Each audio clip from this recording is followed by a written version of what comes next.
दोस्तों, UPSC allrounder में आपका स्वागत है। चलिए आज बात कर लेते हैं अगले एक और प्रश्न की जो 2020 में पूछा गया था। तो 2020 में पूछा गया जो यूपीएससी में का प्रश्न है वो ये इस तरीके से था कि नदियों के आपसी जोड़ प्रणाली यानी सूखा, बाढ़ और नौवहन में रुकावट जैसी बहुआयामी समस्याओं का व्यावहारिक समाधान प्रदान कर सकती है।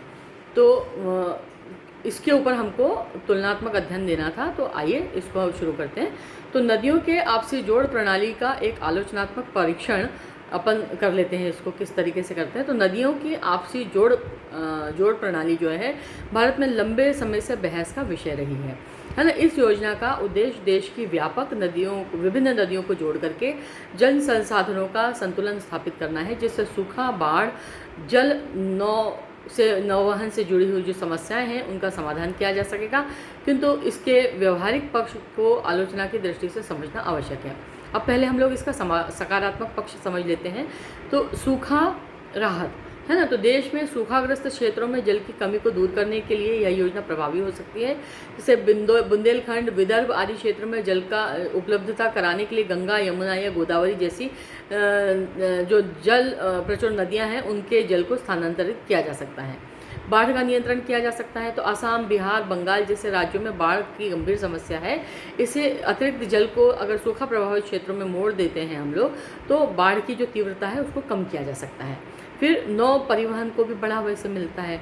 नदियों को आपसी जोड़ करके हम देशीय जो जल है उसकी परिवहन सुविधा को विकसित कर सकते हैं, जिससे ईंधन और बचत और प्रदूषण तीनों में कमी होगी।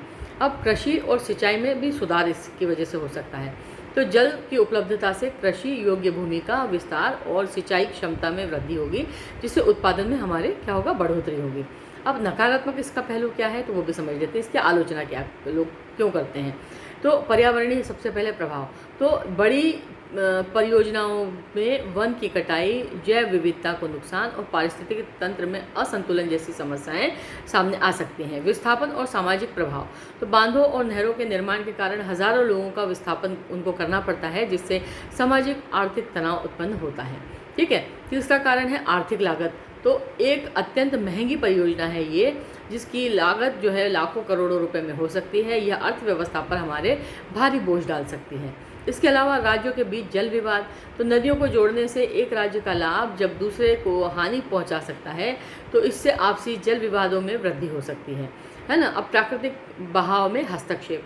तो नदियों का जो प्राकृतिक बहाव है उसके बदले जाने से उसके पारिस्थितिकी तंत्र में, उसके अवसादन प्रक्रिया में और भूजल पुनर्भरण पर भी नकारात्मक असर इसका हो सकता है।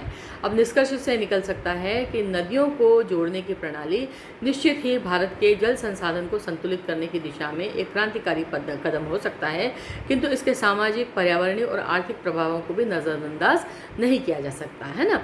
यह एक ज़रूरी परियोजना को क्षेत्रीय भूगोल, जनसंख्या, पारिस्थितिकी तंत्र को ध्यान में रखते हुए चरणबद्ध रूप से सतत विकास के सिद्धांतों के अनुसार इसे लागू किया जाएगा, तो ही ये जो है वो उपयोगी सिद्ध हो सकती है। तो उम्मीद है आपको ये जो प्रश्न है उसका उत्तर समझ में आ गया होगा। अगर ये आपको अच्छा लगा है तो प्लीज़ मेरे चैनल को लाइक, शेयर और सब्सक्राइब कीजिए।